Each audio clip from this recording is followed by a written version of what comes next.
제가 예전에 정말 재미있게 보던 그 TV 만화 중에서요, 톰 소여의 모험이라는 만화가 있습니다. 여러분 보신 기억들이 있으십니까? 미국의 유명한 소설가 마크 트웨인의 원작 소설을 가지고 만든 애니메이션이었어요. 참 재미있게 봤던 기억이 있습니다. 그런가 하면 그가 쓴 또 하나의 유명한 소설이 있는데 그게 바로 왕자와 거지입니다. 아마 이 소설도 많이들 읽어보셨을 겁니다. 술주정뱅이 거지의 아들로 태어나 빈민가에 살던 톰이 우연히 왕궁 주변을 돌아다니다가 왕자 에드워드를 만나게 되죠.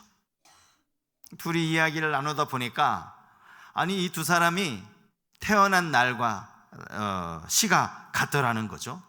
그리고 생김새도 상당히 비슷하게 생겼다라는 겁니다. 재미삼아 그들이 입고 있던 자기의 옷을 서로 바꿔 입고 보았는데 전혀 구분이 되지 않는 거예요. 누가 왕자인지 누가 거지인지 구분이 되지 않는 것이었습니다.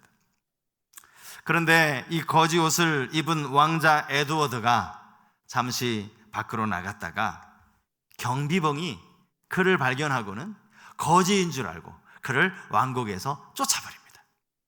그리고 그 이후로부터 그의 인생이 완전히 달라지죠.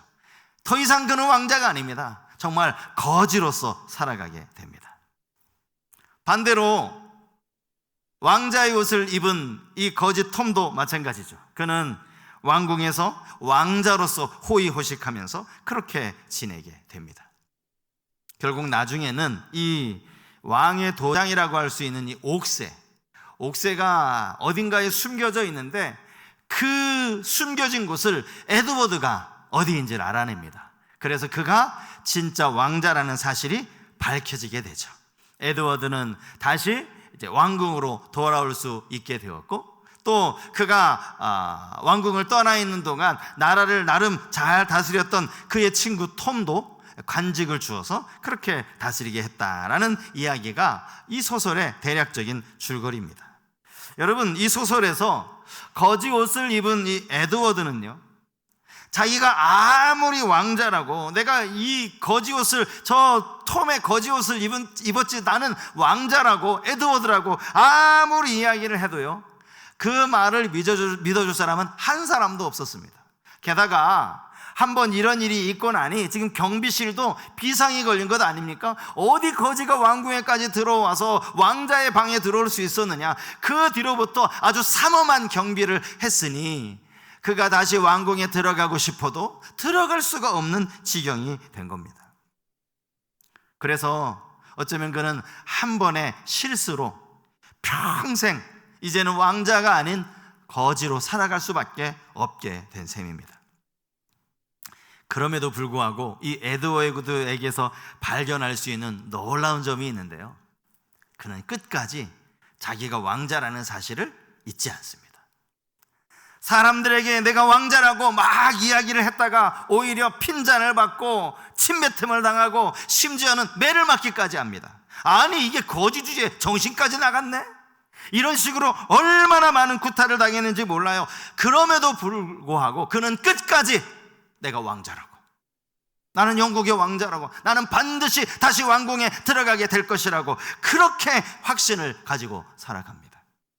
그리고 이 모든 어려움을 잘 버틸 수 있었고 나중에는 결국 왕궁에 들어가게 돼요. 다시 왕자의 자리에 앉게 되었다는 것이죠. 여러분, 이것이요 우리가 말하는 자기 정체성입니다. 비록 내가 누더기 같은 거지 옷을 걸치고 있지만 나는 거지가 아니다. 나는 왕자다. 아무도 믿어주지 않지만 그럼에도 불구하고 끝까지 흔들리지 않는 자기 정체성, 자기 존재에 대한 인식, 이것이 얼마나 중요한가 하는 것을 저는 이 소설을 통해서 깨달을 수 있다고 봅니다. 자기 정체성이요, 주어진 상황을 이겨낼 수 있도록 만들었다라는 겁니다. 이 땅을 살아가는 그리스도인들은 어떻습니까? 여러분들에게는 정체성이 있습니까? 나는 누구인가라는 분명한 자기 인식이 있느냐고요. 비록 세상에서는 사람들로부터는 별 볼 일 없는 그런 존재처럼 여김을 당할지 몰라도 나는 살아계신 하나님의 아들이라는 사실, 나는 세상에서 선택받은 그분의 자녀라는, 그분의 백성이라는 이러한 정체성을 여러분은 가지고 계십니까? 이 정체성은 너무나 중요합니다. 고린도 후서에 보면요, 바울이 이런 이야기를 합니다. 우리가 무명한 자 같으나 유명한 자요, 근심하는 자 같으나 항상 기뻐하고 아무것도 없는 자 같으나 모든 것을 가진 자로다. 여기 무엇인 것 같으나, 이거 같은 것은요, 이것은 실체가 아니에요. 이건 형상입니다. 사람들 보기에 우리가 아무것도 없는 것 같고, 사람들이 보기에 우리는 정말 무명한 자 같지만 실상은 그렇지 않다라는 거예요. 이것이 우리가 가져야 할 분명한 정체성입니다. 그래서 이런 정체성을 가진 사람은 바울이 이야기하는 것처럼 고린도후서 4장 18절 말씀이에요. 자, 한번 이 말씀을 보시겠습니다. 우리가 주목하는 것은 보이는 것이 아니요 보이지 않는 것이니 보이는 것은 잠깐이요 보이지 않는 것은 영원함이라. 우리의 삶의 태도가 이러해야 한다는 거예요. 눈에 보이는 것 때문에 눈 하나 깜짝할 필요 없어요. 눈에 보이는 것은 잠깐이기 때문입니다. 오히려 눈에 보이지 않는 것이 영원한 것이죠. 세상 사람들은 그렇지 않습니다. 모든 기준이 눈에 보이는 거예요. 눈에 보이는 일 때문에 기뻐하고, 눈에 보이는 작은 것 때문에 때로는 원망하거나 절망하기도 합니다. 여러분, 그리스도인은 달라야 합니다. 보이는 것은 잠깐이라고 했어요. 영원한 것은 보이지 않는 것이라고 했어요. 우리는 이것이 더 중요한 줄 알아야 돼요. 그래서 많은 세상에 믿지 않는 사람들은 보이는 것에 목숨을 걸고 살지 몰라도 우리는 그러니까 보이는 것에 목숨 걸고 사는 게 아니에요. 보이지 않는 것에 우리의 모든 것을 걸고 살아가야 한다는 사실이에요. 제가 오늘 이 본문을 이렇게 묵상을 하면서 아브라함의 모습을 보면서 잡은 설교 제목이 이겁니다. 땅의 기근보다 더 심각한 기근. 땅의 기근이라는 게 뭐겠어요? 오늘 본문에 나와 있는 기근이죠. 눈에 보이는 기근입니다. 그런데 사실 이 기근은요, 조금만 고생하면 얼마든지 해결될 수 있는 기근이라고 할 수 있어요. 이보다 더 심각한 기근이 있는데 그게 바로 영적인 기근이에요. 자기 정체성을 잃어버린 거예요. 내가 누군지를 모르는 겁니다. 그래서 그냥 여전히 눈에 보이는 이 상황 앞에 자기가 좌지우지 되는 것입니다. 이게 바로 아주 심각한 영적 기근이라는 거예요. 그것 때문에 절망하고, 그것 때문에 하나님이 주시는 약속을 잊어버리고 살아가는 상태, 이것이 바로 영적 기근, 아주 심각한 기근이라 할 수 있습니다. 지난 시간에 하란에 머물고 있던 아브라함을 하나님이 다시 부르셨다라고 말씀을 드렸습니다. 그래서 아브라함이 자기 모든 식솔들을 이끌고 결국 가나안 땅에 도착을 했죠. 세겜 땅 모래 상수리 나무에 이르렀을 때 하나님께서는 그에게 말씀으로 땅에 대한 약속을 주셨습니다. 아브라함도 그것에 감사해서 거기에 여호와께 제단을 쌓지 않았습니까? 비록 남방으로 옮겨가기는 했지만 그는 여전히 가나안 땅에 머물고 있었어요. 그런데 오늘 본문을 보니까 그가 가나안을 떠나 애굽으로 내려갔다라고 말씀하고 있습니다. 그가 애굽으로 내려간 이유는 간단합니다. 그 땅에 기근이 들었기 때문이고, 그 기근이 아주 심했기 때문이라는 거예요. 안 그래도 이 남방이라는 지역이, 제가 지형이 어떻다라는 거 말씀을 드렸죠. 기근 때에는 정말 견디기가 힘든데, 아니 여기에 이제 기근까지 겹쳤으니 이게 얼마나 힘들겠어요?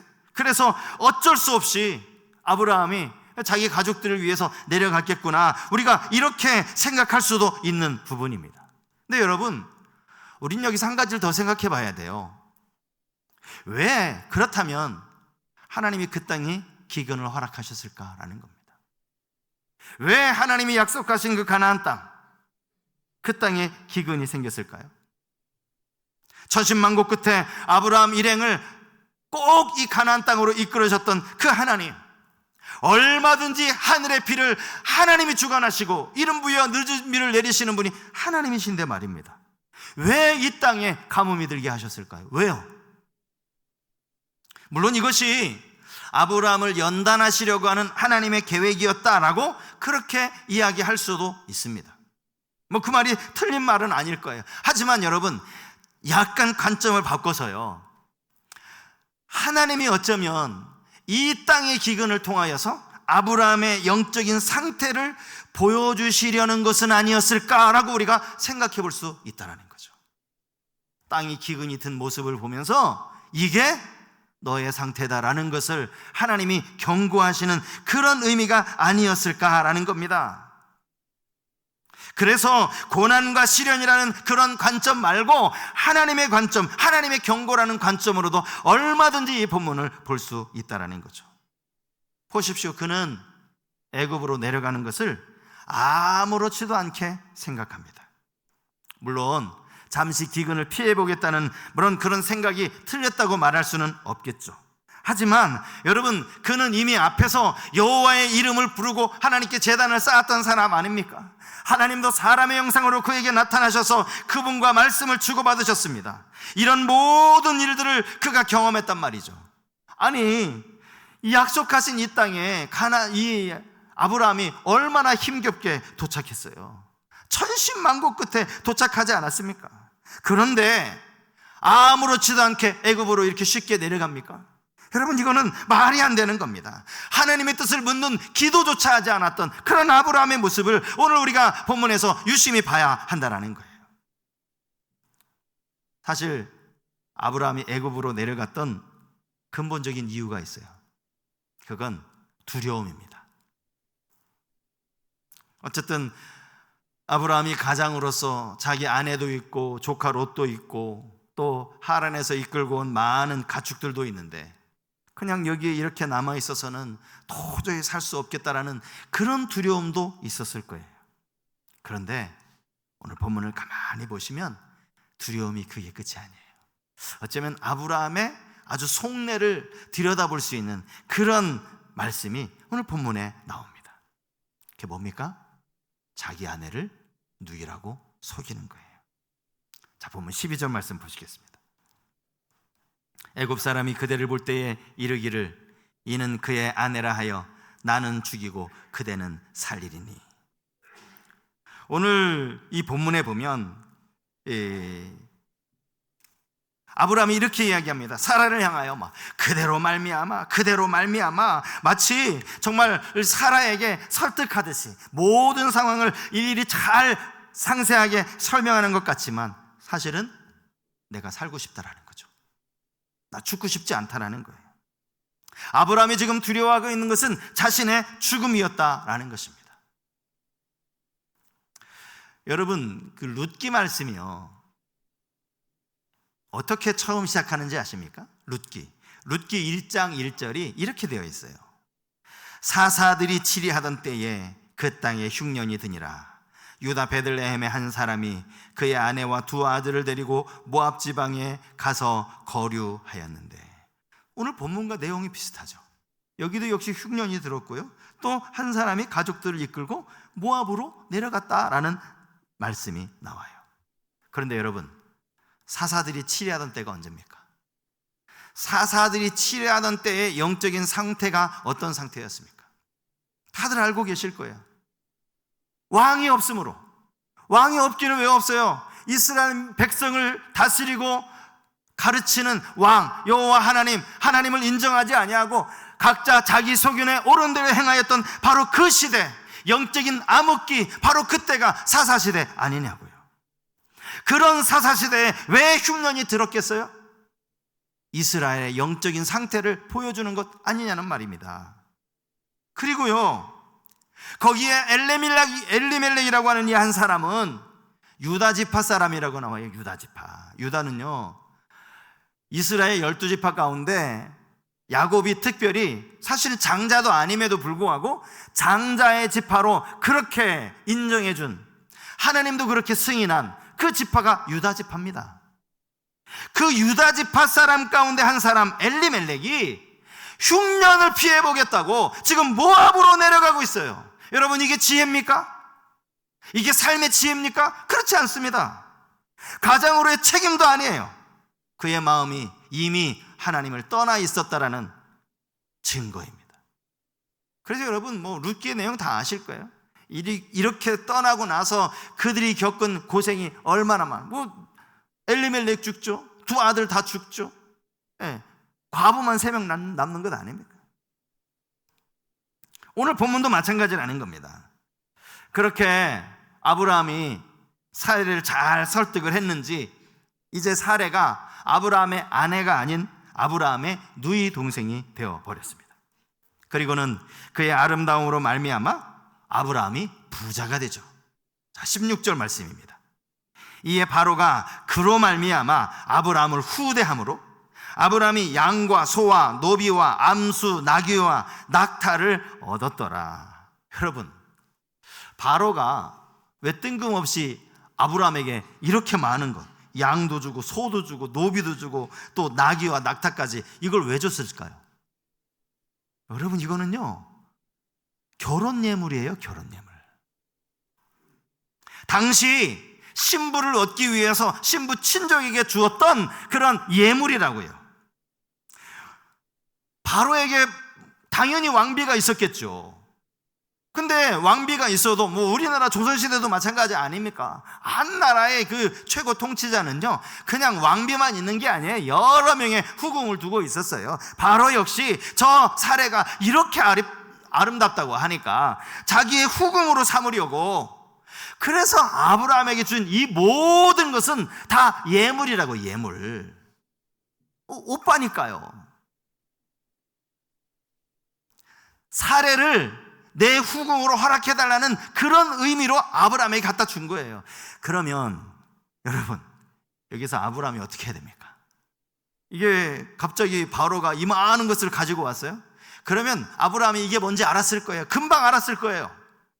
그러면 이게 일이 지금 잘못되었구나, 이게 아닌데, 이렇게 하려고 했던 게 아닌데, 당장에 바로에게 달려가야죠. 바로에게 무릎을 꿇어야죠. 엎드려야죠. 그리고 손이 닳도록 빌어야죠. 왕이요, 사실은 사례는 제 누이 동생이 아니라 제 아내입니다. 제가 두려운 나머지 제가 거짓말을 했습니다. 제 아내 돌려주십시오. 여러분, 이렇게 말해야 되는 것 아닙니까? 아, 그래야 남편 아닙니까? 그런데요, 오늘 성경을 보면 아브라함이 그런 행동을 했다는 이야기가 없어요. 분명히 사례는 바로의 부름을 받고 왕궁으로 들어갑니다. 그런데 아브라함은 아무 일도 하지 않아요. 뭐가 그렇게 바빴는지, 아마도 아브라함이 바로가 준 그 가축이 몇 마리인지 그거 세고 있었던 것 같아요. 아, 왕이 준 결혼 예물이니까 꽤 숫자가 많구나 하고 어쩌면 좋아하고 있었는지도 모르겠습니다. 이렇게 아브라함이 아무 일도 하고 있지 않으니까요, 누가 일하는지 아십니까? 하나님이 일하십니다. 하나님이. 자, 여호와 하나님이 어떻게 일하시는지 보면 17절 말씀 보시겠습니다. 여호와께서 아브라함의 아내 사레의 일로 바로와 그 집에 큰 재앙을 내리신지라. 성경 기자가요, 오늘 이 17절에 보면 아주 정확하게 기록을 해놨는데 그게 뭔가 하니까, 여러분 17절 말씀 보세요. 사레를 누구라고 말씀을 하고 있죠? 아브라함의 아내라고 말하고 있어요. 아브라함의 아내. 그냥 사례라고 말해도 되는데 아브라함의 아내라고 말하는 거예요. 지금 바로의 궁에 들어가고 있는데 그는 아브라함의 아내라고 말하는 거예요. 혹자는 이런 주장을 하시는 분들도 있습니다. 원래 사례가 아브라함의 이복 동생 아닌가? 맞습니다. 촌수로 따지면 그게 맞아요. 하지만 여러분, 지금 이 촌수가 맞냐 틀리냐 이걸 따지는 게 아니잖아요. 사례는요 아브라함의 아내입니다. 아브라함의 누이가 아니에요. 성경이 이것을 분명하게 말하고 있는 거예요. 아브라함의 아내라고.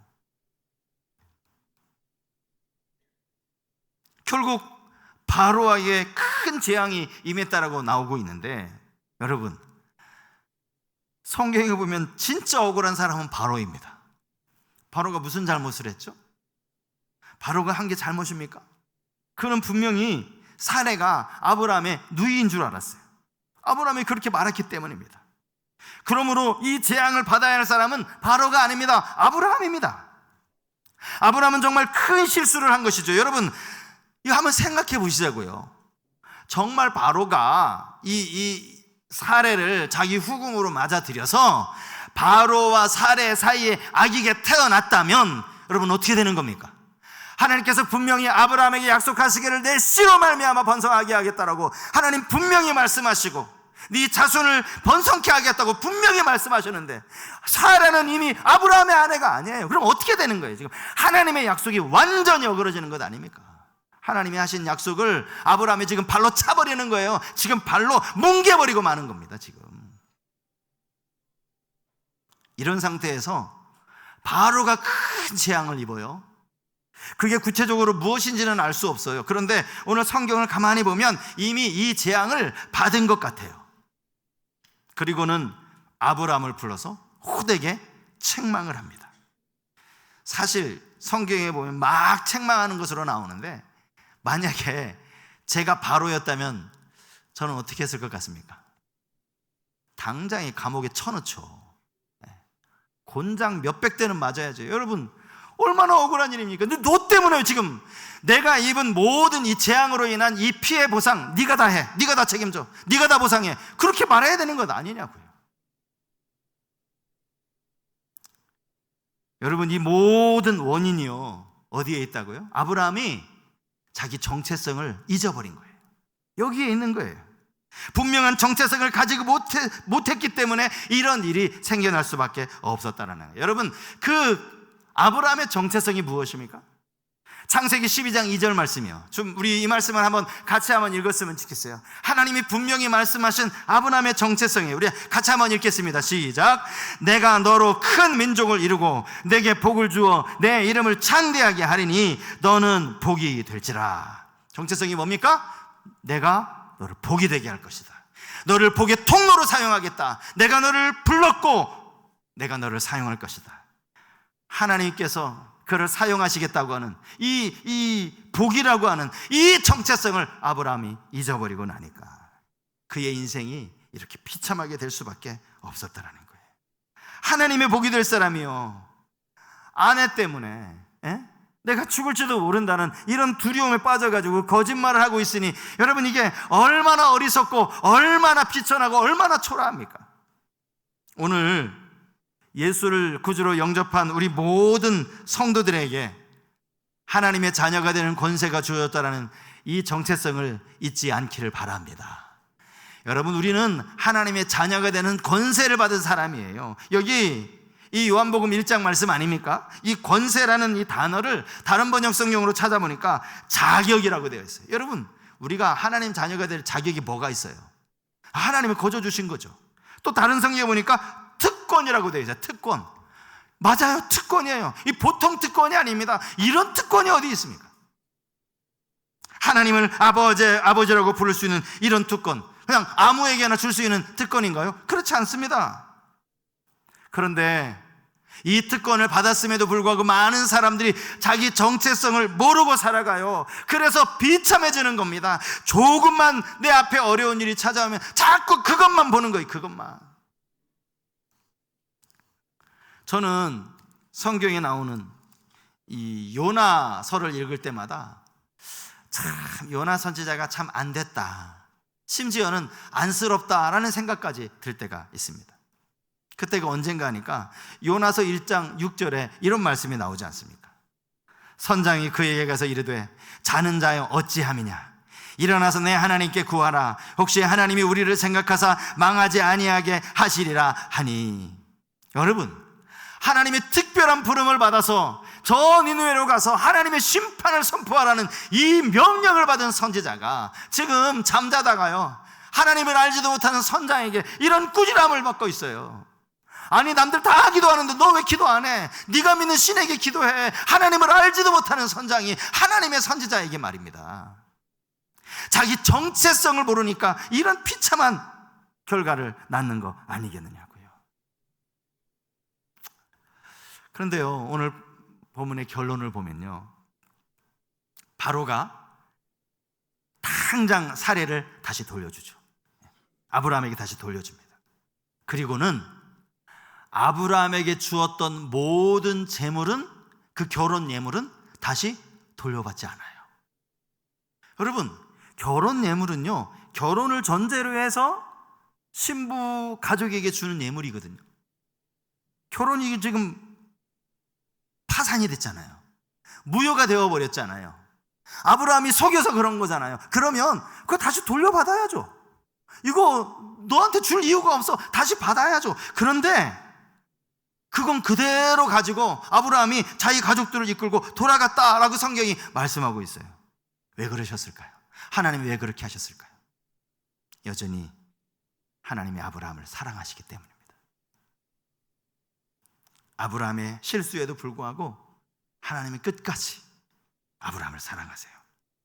비록 지금은 자기가 누구인지도 하나님의 약속의 말씀도 다 잊어버리고 그냥 정체성도 잊어버리고 그렇게 살아가지만 그를 마침내 믿음의 조상으로 세우려는 그런 하나님의 놀라운 계획이 바로 이 안에 담겨 있다라는 거예요. 사랑하는 여러분, 성도로서 분명한 정체성을 가지고 살아가시기를 축복합니다. 하나님의 자녀라는 이 사실을 여러분 잊지 말고 살아가십시오. 부모와 자녀 관계는요, 쉽게 끊어지는 게 아니에요. 남녀는 만났다가 서로 마음이 안 맞으면 뭐 교제하다가도 헤어질 수 있는 일이에요. 얼마든지 있을 수 있는 일입니다. 하지만 여러분, 부모가 자식을 낳고 자식을 이만큼 키웠는데 사춘기 아들을 보면서 야, 이제 내가 네 부모 못하겠다, 이제 우리 여기서 끝나자 할 수 있습니까? 안 되는 거예요. 내 자식은 평생 내 자식이 되는 거예요. 하나님 우리를 그렇게 자녀 삼아 주셨다라는 거예요. 우리가 하나님의 자녀라는 이 사실을 여러분 꼭 기억하셔야 돼요. 여러분 삶에 어려움이 찾아왔다고 야, 이제 하나님이 나를 이제 자녀에서 버리셨나 보다, 여러분 그 생각은요 사탄이 주는 생각이에요. 그렇지 않습니다. 언제나 우리의 삶에 하나님은 우리의 편이 되어주시는 거. 아브라함의 실수에도 불구하고 하나님이 아브라함의 편이 되어주셨듯이 말입니다. 시편 118편 6절과 7절 말씀을 우리 한번 다 같이 읽고 말씀을 마무리하려고 합니다. 자, 시편 118편 6절과 7절 같이 한번 읽겠습니다. 여호와는 내 편이시라 내가 두려워하지 아니하리니 사람이 내게 어찌할까. 여호와께서 내 편이 되사 나를 돕는 자들 중에 계시니 그러므로 나를 미워하는 자들에게 보응하시는 것을 내가 보리로다. 아멘이십니까 여러분? 여호와는 내 편이 되시는 하나님. 살면서 두려워할 것이 아무것도 없다는 거예요. 내 정체성을 내 모습에서 찾을 것이 아니라 나는 아무 공로 없지만 하나님께서 우리에게 가르쳐 주셨어요. 내가 너를 지명하여 불렀나니 너는 내 것이라 하나님 분명히 말씀하여 주셨습니다. 하나님의 자녀라는 이 정체성을 가지고 내 앞에 어떤 어려움을 만나든지 흔들리지 않는, 에드워드처럼 말입니다, 흔들리지 않는 그러한 믿음으로 살아가는 우리 모든 성도님들 다 되실 수 있기를 주님의 이름으로 축복합니다.